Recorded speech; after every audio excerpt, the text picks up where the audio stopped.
Alright, so I want to talk about the Hawkeye series on Disney Plus. This is going to be a review of the overall season.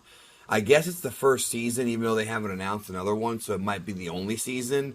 But the fact that, to me, there were things that were unresolved, and the fact that really, when you think about it, what the show was trying to accomplish, I don't think it did. And we're going to talk about that today. I feel like there might be a second season announced at some point. So, first of all, I want to say that this is going to have spoilers for the Hawkeye show. So, if you haven't seen the show, go watch it, I guess. Even though, if I'm being honest, I can't really recommend this show to people because I felt like it was a big waste of time, which is part of the reason as to why I'm going to criticize it here on this video. There's a big difference between hating something and saying, God, I really hate this show, to saying it's a waste of time. And for me, this show was a waste of time. And I'm going to explain why in this video. That doesn't mean I hated it, though. There were a lot of things about the show I loved, specifically episode 3. Episode 3 of Hawkeye was my favorite episode. I thought episode 3, you could have ended it there and I would have probably been happy, because there you've already kind of established the partnership between Clint and Kate.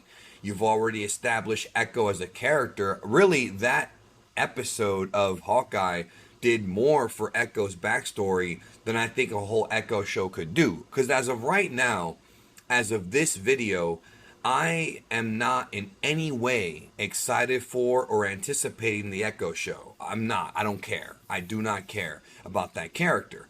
Not to say that they can't get me to care, because I'm sure they could, and I'm sure it could be a good show if they do it right. But right now, as far as a whole show dedicated just to that character, it's not doing it for me. It's really not. And I'm wondering if they're actually going to go through with that show or not. Not to say I hated the character, because I didn't.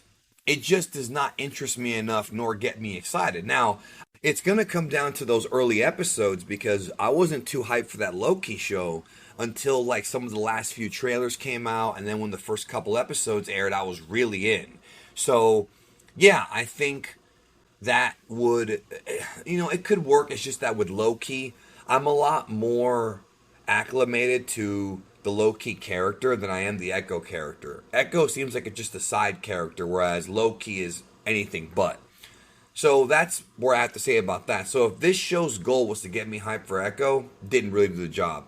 If the show's goal was to get me to look forward to Kate taking over for Clint, it didn't do its job either, because even though I had no problem with Kate either as a character, I felt like she didn't really become the replacement Hawkeye as much as she became another Hawkeye. And that's kind of part of the problem. Yeah, I'm glad she's with Hawkeye's family, and that was a nice ending, right? But it's still a thing where, unless they're going to kill off Clint or put him into permanent retirement, which would be probably a better story for the character, I don't know if I really think she can replace him, nor do I really care that much, because the most interesting aspect of Hawkeye for me was always sort of the fact that he became Ronin.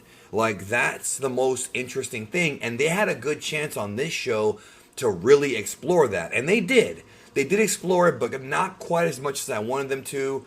And me liking the Ronin character, especially what we saw in Endgame, just for that one little scene. So there was so much potential there that I thought was left on the table. Really, that's my problem with this show, is that there was potential left on the table. And I think that one of the things about these Disney Plus shows is that they do a pretty decent job of hyping you up, but the finales usually end up being a bit of a letdown. WandaVision's finale was a bit of a letdown.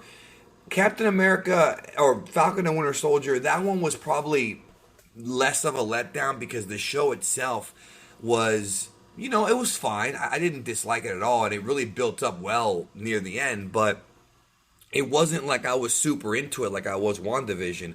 And Loki's finale, I thought, was probably the best one, and it had the best cliffhanger, but we also learned of season 2 at that point, so we knew there was more coming. And actually, the Loki season finale, when you really think about it, had a tremendous cliffhanger, because building up Kang the Conqueror is going to have consequences far beyond just the Loki series. When it comes to this show, Hawkeye, there's no real big consequences or stakes right now.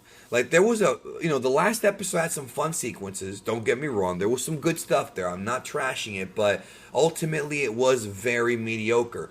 what they did with Wilson Fisk. Now, before anybody says anything, listen, I know that in the comic books, he gets shot, he does not die, and he goes blind. Let me explain this to you. Number one, I don't care, because in the comics, I thought that was stupid. And in the movies or slash the TV shows, I think it's also stupid. That's A. And B, they never properly built up the Wilson Fisk character in this universe. Yes, in the Daredevil show, he was a great character. He was an amazing character. This Wilson Fisk is like the fucking Kmart version of that Wilson Fisk. He didn't get enough screen time.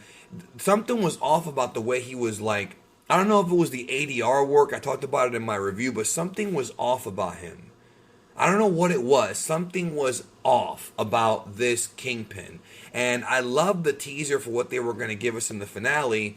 And they didn't really give us much. I mean, the one fight with the Kingpin and Kate, I thought was just kind of shoehorned in. And I had heard rumors about how the Kingpin was actually supposed to be built up in episode 4 and 5. And they kind of changed it. They edited around it or something like that. They moved stuff around. That may have been a mistake. Because I feel like had they built him up better, then the payoff with Kate beating him would have meant more. It didn't mean anything because you have a new villain coming into the MCU. And yes, we know him from Daredevil, but he's new to the MCU. You have to reestablish him. He's new in the territory. You know what I'm saying? You have to reestablish him and really show why he is so feared. Their job was to show us why Clint was so afraid of him. That was their job. And I felt they did a poor job in doing that. That's how I feel, yo. So the finale, I think, disappointed not only fans of the Daredevil Netflix show, but just fans of Marvel in general, you know. And even if he comes back after being shot, you know, I guess they could kind of rehab him if he comes back and he's like a ruthless tyrant. But for some reason, I have a feeling they're not going to do that. And if they do it, you know, maybe I'll give it a chance. But if it's in the Echo show, I mean, who's going to really care that much? This show did a really poor job of building things up for the future, and I'll get to something else in a minute. And it did a poor job of giving us some of that good sort of coolness about Hawkeye. I think Hawkeye works better as an enforcer character. Like, what I'm trying to say is, as I was watching, you know, as I was doing my reviews, I was constantly saying that I didn't think that Jeremy Renner was that charismatic to be a lead, right? I said the same thing about Falcon. I said the same thing about him. However, there was so much good writing in the Falcon show that it almost kind of made up for his lack of charisma, even though he kind of earned it in the finale a bit more, in the last 2 episodes a bit more. With this, Hawkeye really is, you know, no offense to the guy, but he's a B character. He's not a main character. You know what I'm saying? Even in the comics, he's not really a main character. Now, I know he has a few really good comic storylines, obviously. You know, when a character's been around for decades, you're going to have some good stuff there. But for the TV show, it just didn't translate well. And they didn't go into his coolness. You can't really have a show about this guy, you know. And if you were going to do it, it should have been more of a Steven Seagal story where he becomes Ronin, where he's angry that somebody is screwing around with his family, and he becomes this ruthless guy and has to calm down. Like, that's kind of what I wanted, you know. And it's not always about what the fanboys want, but I felt like they didn't do a good job of exploring this character the way that I was really hoping they could have in this series. That's my opinion, and I'm going to stand by it. The mid-credit scene, yo, some people are trying to say that it's Marvel wishing you a Merry Christmas. No, this pissed off a lot of people, including me, because here's the problem with that. They could have had the Captain America the musical as the post-credit scene as a little happy Merry Christmas to all the fans if the landing had actually been stuck by this episode, and if they had another mid-credit scene that was teasing something for the future. Since 2008, these mid and post-credit scenes have been there to tease something for the future, to whet our appetites. That is the entire point of them.